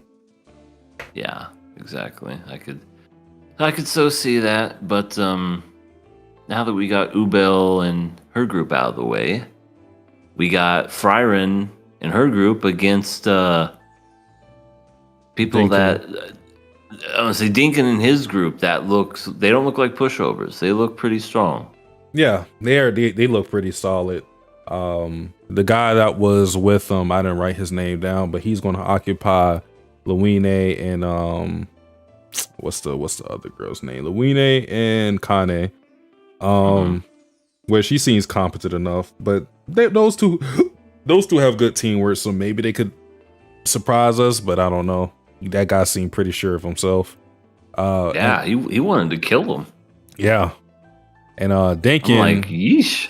Dinkin seems interesting too, because he's been coming up with these plans to steal their stele, which he was successful in. Because Lawfin, the girl with the orange hair, she ran away with the stele. But now comes the big fight, and this guy, he seems pretty solid. So. I still would believe that Frieren would win this, but it might not be as easy as it's been in the past, because this dude seems, when you're an old anime character, you get the benefit of the doubt a lot of time. And no one is older than Frieren right now, but except for Kraft, but or that one lolly character that we got at the end. The one of the demon whatever, and she killed herself. Wait, what? The pink, the purple hair lolly that thought that she was gonna best Frieren, and then took the knife and sword. Yeah, you're talking about Aura. I'm talking about the character that we got, that we're introduced to in this episode. Sayrie, the orange hair elf looking grimoire that can grant wishes. Oh, right. That was the whole reason why they're doing this tournament thing, to become a grand mage or whatever. Yeah. A first class mage is apparently. Frieren's doing this, not even knowing it, and now she's like, "Oh, someone knows more magic than me, huh?" Which is why I think I'm still holding on to this theory. I don't think Frieren's party is going to win. I just can't see, especially now knowing this, I definitely cannot see both Fern and Frieren having one spell that they will just be granted to them. If I wasn't sure before, I'm definitely sure now. Frieren's party is not going to win. They are not going to win. Yeah. Well, it might come down to Frieren and Dinkin's epic fight. They're going to go toe-to-toe back and forth, but it's probably going to be that other guy. Maybe he kills one of the girls or something, and then they lose by default or something like that. Because you said that you had a feeling that they were going to die. What? Well, I don't think Dinkin's, if they do die, I don't think Dinkin's group is going to be the one. I still believe that Ubel is going to be the antagonist for Frieren's party, like a big antagonist, because I can't see a setup like this where you don't have Frieren and Fern's party fight, because it's just such a easy setup for something like that to happen. It's the only setting you could really have this happen. And I think this is just one stage. This is just one stage of the exam. Right. So, right. Did they say how many stages there were? Nah, I don't think so. They may have. Maybe it's 3. Three is usually a good number. So whoever knows, say it in the chat. But Yeah, it's gonna be interesting. What I liked about Dinkin is he too also has morals. He has a way about himself. He carries himself. He's wise. He's wanted this for a while to become a first class mage, and he doesn't want the she wish. she doesn't want. He doesn't want the wish, but also knows who Frieren is. Yeah. he knew her. That's how old he is. He's just like, you are a hero. You're part of the hero party that saved this world and everything. It will be an honor to kick your ass. I'm reading the chat. The Crypto Stone said, I believe you're being honest here, but I think you would be good at giving a cope explanation if you wanted to. I've done it before, so that's GPT generated a plot. I think his motivations are interesting to me. Yeah, I mean, he's just he's super smart, competent as a mage, and yeah, his motivations are interesting. It seems like he really takes pride in being a mage in the truest sense of the title. Like, whereas other people may be using the title for their own their like different benefits, like the wish or whatever it may be, seems like he has some greater purpose, but we're not entirely sure what that is. But really interesting character. I want to see what happens with this fight, but I expect it to actually be a fight because Same. Yeah, this guy seems very serious. So Yeah, it's gonna be interesting. I still think one of the girls is gonna die. Here to this guy's group. Well, 'cause how many times did Dinkin have to tell him, "Don't kill him, don't kill him"? And then the guy's like, "Oh, you're so, come on now. We got to do this or whatever." It's like he wants to kill him, but Dinkin just keeps telling him, "Don't do it. I don't want you to." Well, I think for that reason, either he wouldn't be strong enough to kill them for whatever reason, because those two have good teamwork and they're surrounded by body water, which helps. Or if something like that were to happen, Dinkin would stop him from doing it. I just don't think here would be the place, especially if there's more stages of the exam. I don't think this would be where they would die or anything like that. Yeah. Because if that happens, Frieren loses immediately. You're right. Ubel's gonna do something in the next exam. Maybe he puts a hole through one of them or something. How many episodes are Frieren? It's like 28, right? Didn't they say 27? And we're on episode, what is this, 21? We're on 20. 20. I think it's 28 episodes. Yeah, it's 20. So we got 7, 8 more. Yeah, it's 28 episodes. So yeah, so this is probably the last arc, this whole exam thing. Yeah. I'm cool with that. Yeah. Oh well, we are into the funk of the fight, so it'll be interesting to see how things conclude. But I think Frieren is going to handle business. I just think it's going to be a lot harder than it usually is. Maybe even Luine and Kane are going to show themselves to be pretty competent, because I think they were being severely underestimated, which might work to their benefit. Because Dinkin's telling the guy like, "Oh, you're just babysitting 2 kids. You don't have to kill them." But from what we've seen of those two, they seem pretty they seem pretty competent as mages. Now, do I think they're as strong as like Dinkin himself? Hell no. No. And maybe they individually they probably aren't as strong as the guy they're fighting, but together, good teamwork. As individuals, they're pretty competent. I think they're like 3rd class mages or something like that. So I wouldn't be surprised if they're able to actually win their fight narrowly. Yeah. Yeah, as long as they don't start arguing between themselves and then Frieren makes the face while they're fighting, just... I love that face that she makes. It's so funny. She's just like, why am I here? Why am I dealing with this right now? Decrepit Storm says Sarie looks like an elf, so I wonder if Frieren has encountered her before. Huh? Could be. Frieren has to pass anyways, or they find a way for the party to venture to the Frieren has to pass anyways, or they find a way for the party to venture to the. No, they only need one. They only need one person to be a first class mage. Frieren's taking it because she just might as well. Right, but they only need one person. So as long as Fern passes, which I believe will happen, I think Fern, Ubel, that party will pass. I don't think Frieren's going to pass for a couple of reasons. I think Ubel's party is going to have to fight Frieren's party in some stage of this.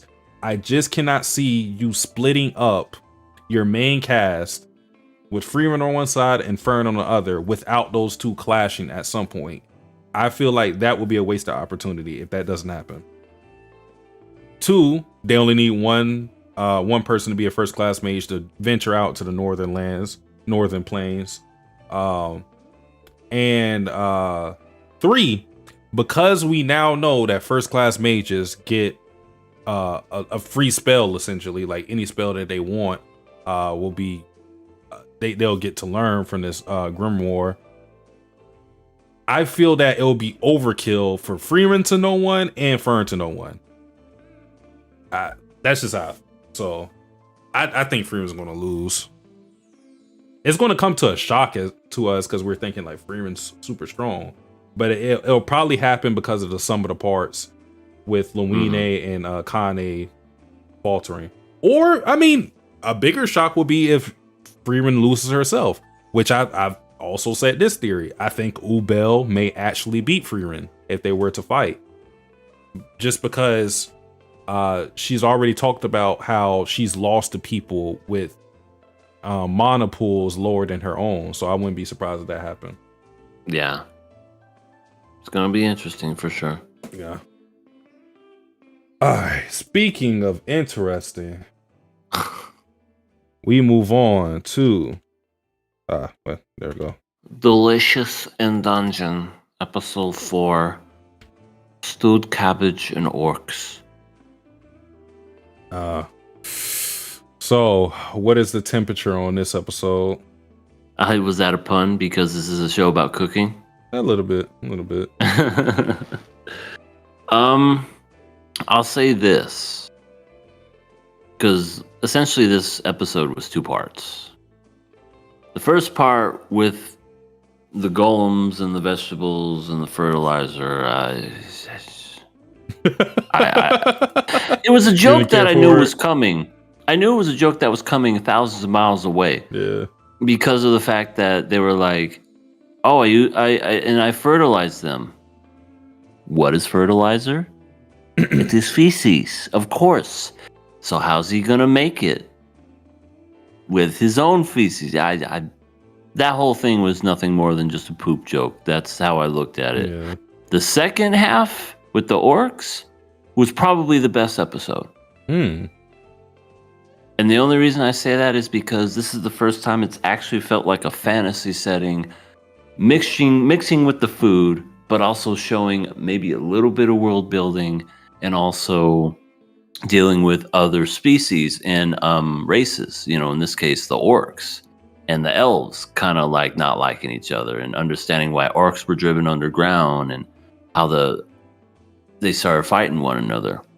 That is the shit that I've been waiting for all season.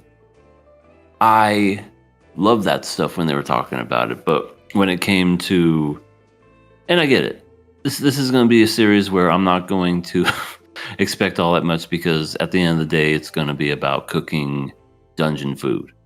I get that. But if they had more episodes that focus the way that orc part did, I feel like this would be a much better show. Because you have the food in there, you have them making the food, but at the same time, you're learning about the world itself, which is what I wanted from the beginning. That's all I've ever wanted from this series. Yes, the the Marcel going dumb joke was hilarious, and that's probably still the funniest part of the whole series. But as far as like overall, just good show or good episode, this is my favorite so far. I actually think the first half of this episode was actually kind of crucial to the rest of the series because it I showed guess they you, did use the vegetables later on, so I guess you're right. well, not that. It's more so the stuff that we got with I gotta actually look the character sheet because I don't remember his name. Senshi. He talked about basically how he keeps up the ecosystem of the dungeon and why first and foremost, it shows you why he's so knowledgeable about dungeons and these different creatures because he sits here and he basically makes sure that everything is balanced as far as monsters staying on their own floors and whatnot because he's maintaining the ecosystem. He's actually keeping up the plumbing and everything too. So he's actually integral to the environment of the dungeon in that everything stays as it is because if things were to happen to where like the golems are wiped out and they're not able to get rid of some demons and make sure demons stay on one set floor, then they could come to the surface and actually start attacking humans on the surface. So yeah, like it. Not that I really care for it, honestly. Not really. I don't really care for them doing the whole gardening thing, but it was just more giving an explanation for, again, why he's so knowledgeable about a lot of different things because he actually cares about keeping this ecosystem up, and shows you how he does it a little bit because obviously he can't be everywhere at the same time, but he has these golems. He's smart with the gardening, and he even has like his own little area where he camps out occasionally when he's on that floor. Like, so it just shows you how competent Senshi is with this whole dungeon thing. Yeah, kind of surprised he didn't have a party before, given how like put together he is. He just kept eating weird shit, and people were like, "Dude, I'll stick with my bologna sandwich. I don't want anything you're cooking." Yeah, he scared everybody away. He really did. When he brought it, he's like, "Would you like to eat some vegetables I made with my own shit?" No, I'm good. Yeah. I'm good. More carrots for you. I'm going this way. And then you just hear and just sprint full on, just running away. Yeah. Never to be seen again. But yeah, the whole thing with the orcs was interesting. Probably my favorite bit of the episode just was the orc, and because we didn't get his name, I don't believe. But him, like I don't think so. Like the head orc or something. Yeah, I just called him Orc Man. Orc Man and Marciel just bickering. That was pretty funny to me. Yeah, that was funny. I enjoyed that part as well. Just it was because of you. Well, it's because of you. Just like it's because of you. It's because of you. We were driven underground. Well, it was because of you. Our villages were pillaged and lit on fire. Yeah, I mean, both of them had reasonable claims to hate the other group. Yeah. You took our stuff. Well, we had no other way to do it. You had ways. You didn't have to destroy our village. Well, you were forced underground. Yeah, just continuing the lineage. It's just also very interesting too to see the gap between that too was the young generation, aka Orcman's kid or son, basically saying they're guests at our house. Shouldn't we treat them nice? Yeah. The mind of a child is just so innocent. You can only breed prejudice through prejudice. Yeah. No child is born evil, as they say. I agree with that. I mean, people learn how to be hateful. That's what it comes from. It doesn't come from them being born. But I thought that was a pretty nice little touch too, where kid was just wasn't scared at all, just curious. What what are you doing? What are you cooking? Ooh, how can I try? Just stuff like an innocent kid would do, because they have no fear at that age. They don't know what dangerous means. I swear to God. Just like how much of an asshole the orc man was trying to be initially. He's just, first of all, we got to talk about their entrance into everything, because I feel like, dude, this I was expecting them to kill everybody. This show is so odd. It's funny in an almost ironic way. It's not funny in that in that scene it intentionally tried to be funny, but it's just funny when you really think about the situation. They came into a bar, like it's like a setup for a joke. 5 orcs walk into a bar and they fucking kill everybody. Like, what? They fucking murdered everybody, and they go, they make it a joke like, oh, we thought the merchant that we're supposed to dealing with was the human gods, but it's actually an orc. We should have known that he would work with orcs instead of humans. Ha ha ha. And I'm like, he just fucking murdered everybody. There were like women in there. Are we just ignoring that?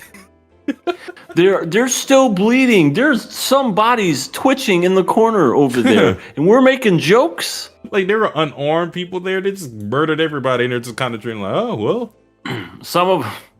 Some of them probably didn't even feel themselves dying. They were just so fucking drunk. They're just like, I'm going to sleep.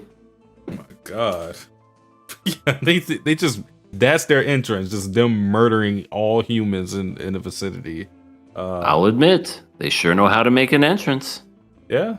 And they don't really say, because, they knew, they were like, oh, are you with Shinchi? And they're like, yeah.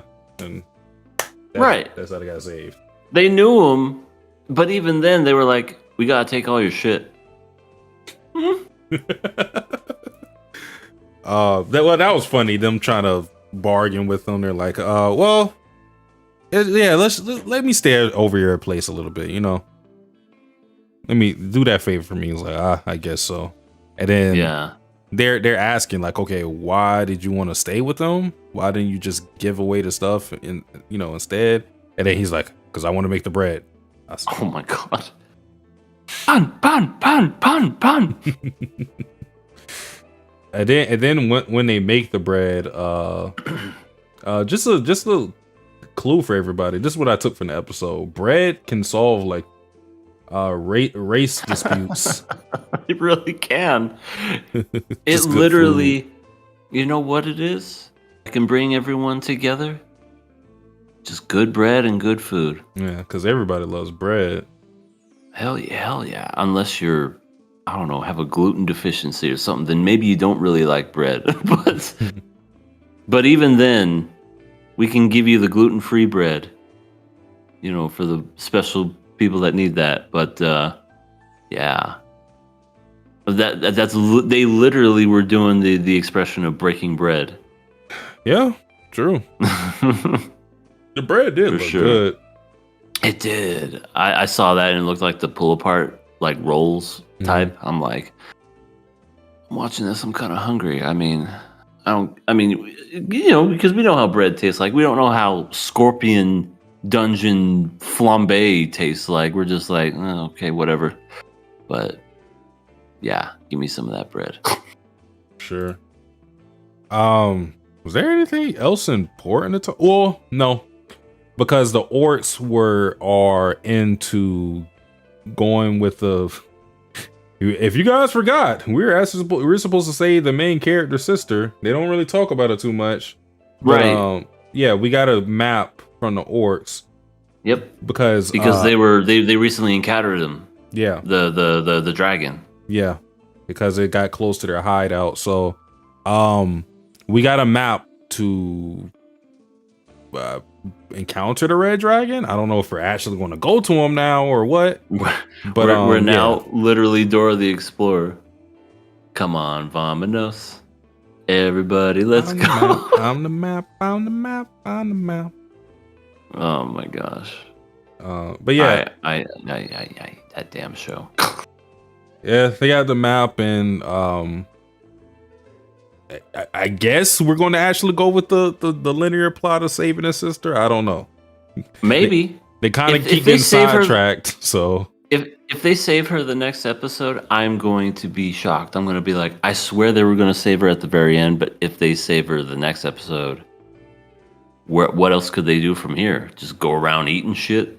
You know? I don't know.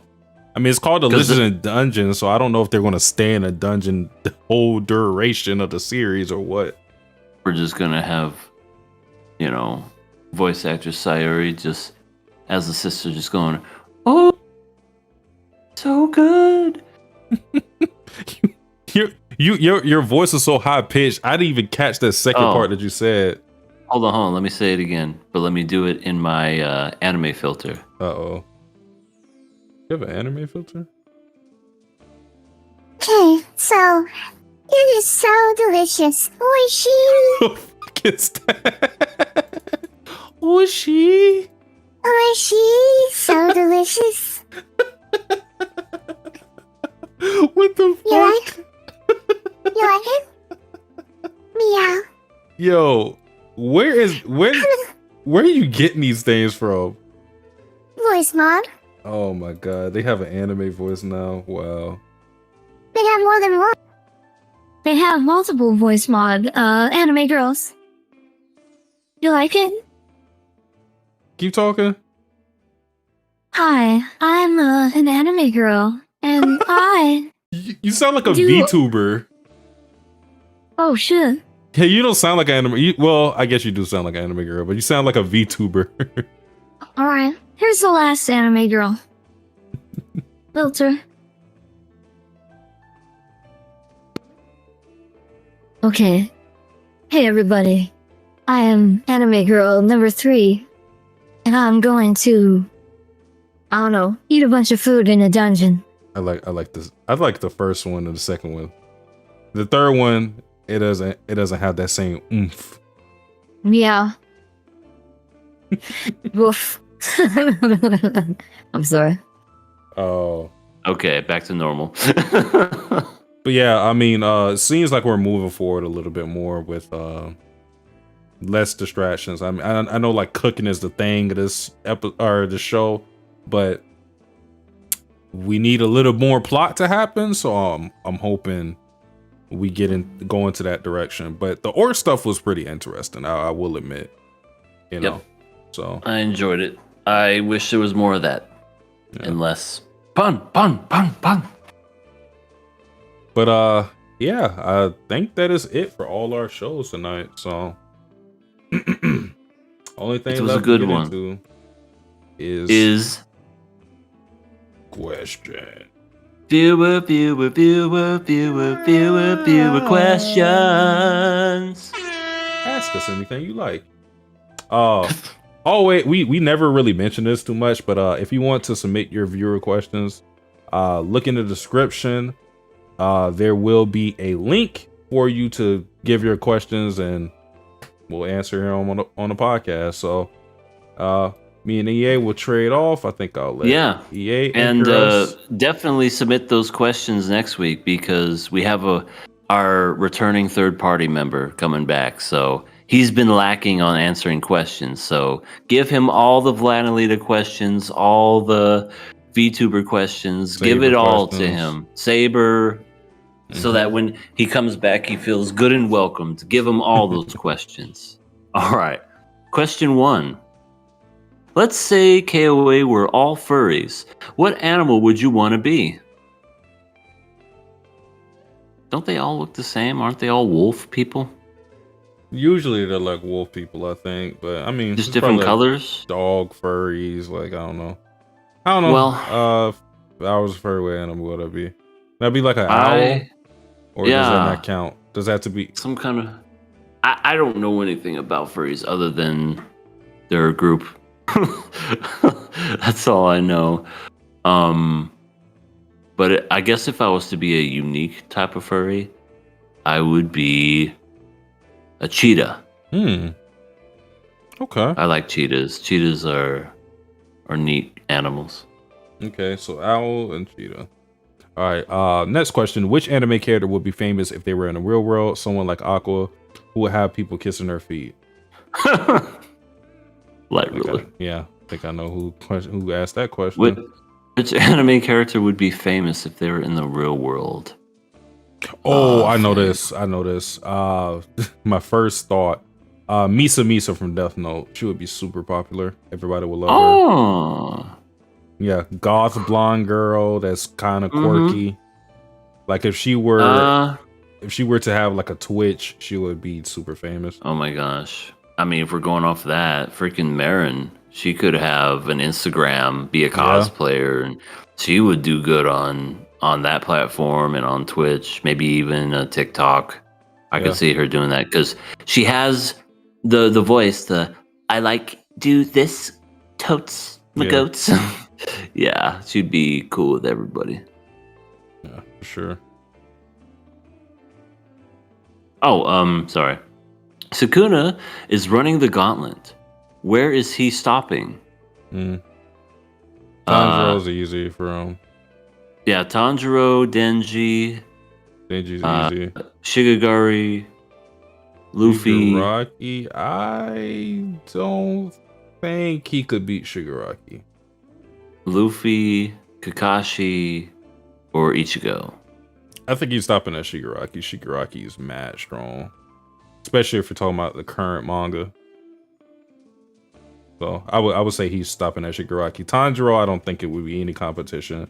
Denji, not really either. Yeah, Poor Tanjiro would. The second he does the fire dance blade, he just turns into a puddle of nothing. Yeah. And Denji too. Yeah. But yeah, Shigaraki. Yeah. All right. Next question. Who did the inner demon better? Sukuna and Yuji or Naruto and Kurama? You would know this more than I would. Yeah. For me, who did it better? I don't know. Well, Naruto is like over, so Jujutsu Kaisen's still going on. So I mean, it just depends on how it ends. I would say Sukuna Yuji. I prefer that power dynamic just because I find it funny how Sukuna treats Yuji, because he does not try to help him as much as possible. Whereas like Kurama would lend Naruto his powers on a couple of different occasions, which would benefit him, because at the end of the day, Kurama's not going to let himself die because of Naruto. But Sukuna has literally like destroyed his heart, Yuji's heart, because he's that confident he can come back without him. So it's kind of funny how their relationship works. But I'll say A then. He rips out Yuji's own heart and then kicks it like a soccer ball and goes, "Goal! Goal!" That's something Sukuna would do too.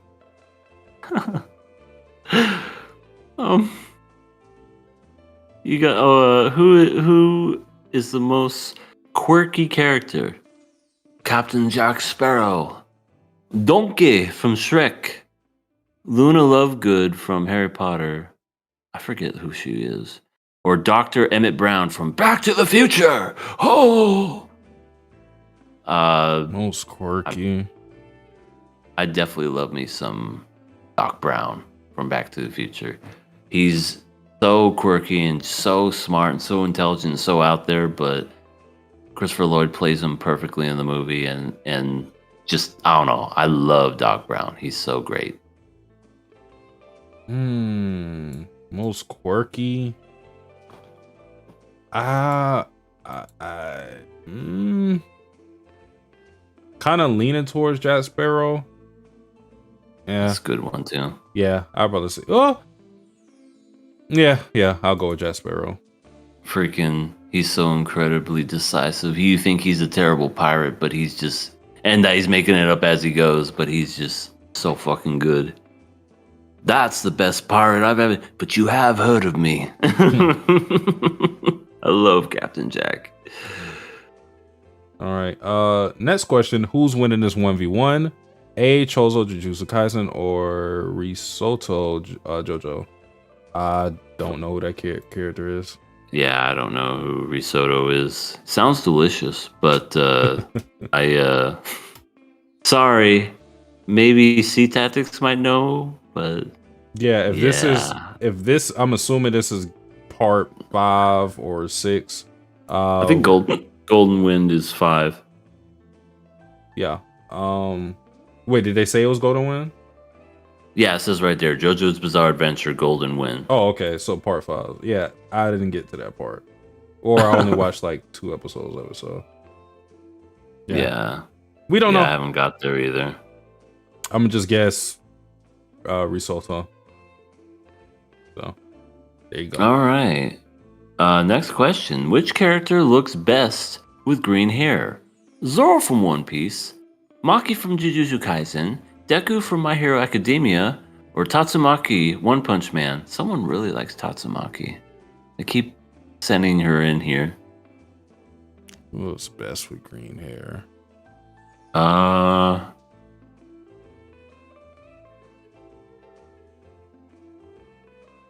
like the color of Tatsumaki's. I especially like it whenever it has her like weird manga, badly drawn face and her hair's like curly cues and everything. Those are funny. But I'll probably go with Tatsumaki. yeah, I'll also stick with Tatsumaki. I feel like it just fits the whole the Esper aesthetic that they're going for. Yeah. Green hair. Most epic battle cry. Leonidas, 300, Maximus, Gladiator, William Wallace, Braveheart, or Aragorn, Lord of the Rings. I mean, I've seen 300 and I've seen Gladiator a long time ago, but I don't remember much. So I don't know. Yeah, it's been a long time, but Gladiator is a fantastic movie. Leonidas, the "What is your profession? Ho ho!" I love that. That's pretty good.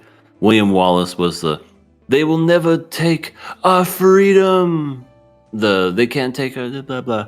And Aragorn, he was the "For Frodo," and then just runs into it and fucking just. Oh, that was an epic battle scene at the last movie where they do it for Frodo. But I have to give it to Leonidas. Just that ho ho is just awesome. And also they all have awesome six packs. So the workout they had the workouts they had, because none of that was CG. The workouts they had to do to keep their stomachs daily on the set were crazy. Like they constantly had to do certain workouts just to keep them looking bulgy, which is I couldn't. I couldn't. Well, that is it for questions. We are done, guys. We have finally had a podcast, and I don't know how long that it hasn't exceeded 3 hours. We did it. But there's only one thing to do, EA. What is that, good sir? And that is to tell the people where they can find you.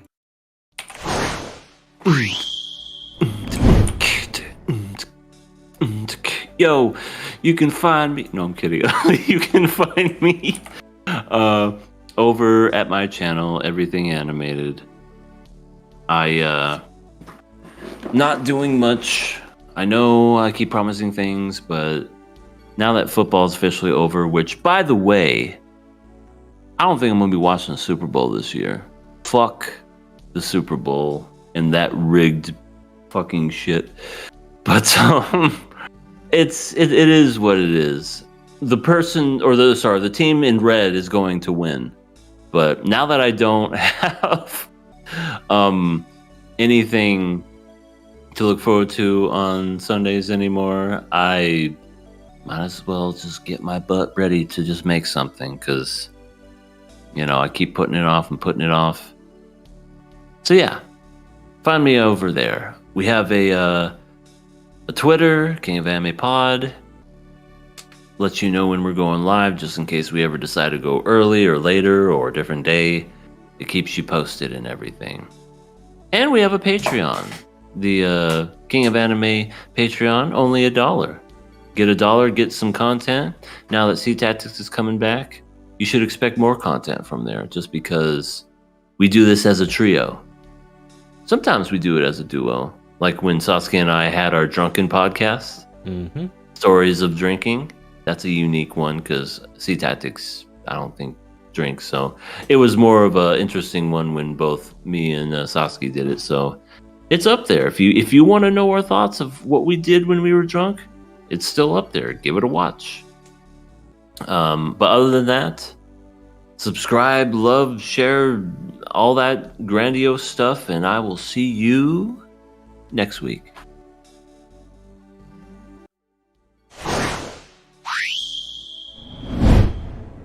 As for myself, I am Sasuke the Savage. You can see my channels below. Sasuke the Savage, Twitch, YouTube.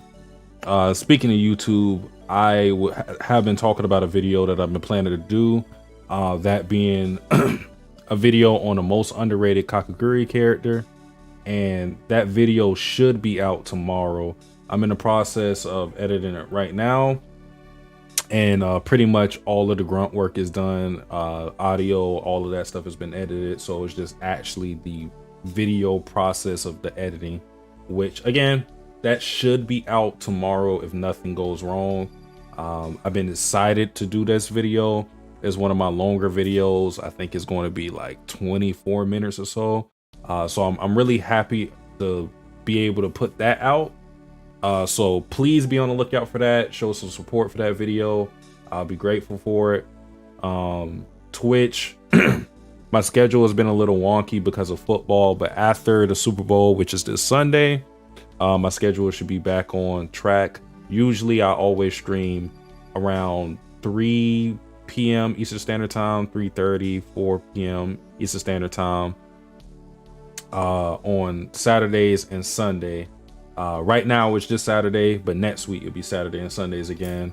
And that's how my streaming schedule will work. And I'll probably cut down on my streaming time just because I've been trying to go to sleep at decent times recently. So, but I mean, I'll still stream for a long time. My long streams are like 15 hours. So, you know, I'm going to dial it back to maybe like 7, 9, you know, which is still pretty long. But yeah, that is where you can find me. Yeah, glad you guys could be with us. Appreciate you, Decrepit Storm, QRW6, and Sababu. Appreciate y'all. Yeah, absolutely. Have a good night. Y'all be easy, and peace.